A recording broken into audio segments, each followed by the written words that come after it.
Well, the UK government has a number of targets in place to try and slow down climate change. Let's just look at one of them, which is that from 2030, no new petrol or diesel cars should be sold. That's just 7 years away. But a lot of people are asking whether that target is really going to be met, whether the cost of living, for instance, is just going to become too difficult for politicians to hold to those sorts of promises. 5 News spoke earlier today to one senior Conservative whose job it is really to keep a focus on what the government is doing in terms of climate change. And we asked him whether he thought the government would stick to that target about vehicles.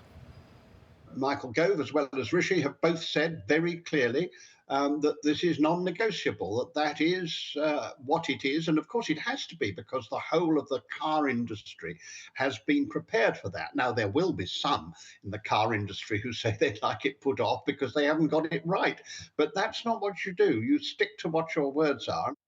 But it is less than a week than we had the result of the Uxbridge by-election. If you remember, at that by-election, the ULEZ, this policy whereby people driving older, more polluting cars would have to pay a charge, I think it's pretty clear that that ULEZ issue was absolutely a vote loser when it came to that by-election. And clearly all politicians, government and opposition, are taking stock of this. And the question really is now, are politicians going to stick to those targets to try and combat climate change? And if they do, how do they make the case to voters to say, look, it really is worth doing it?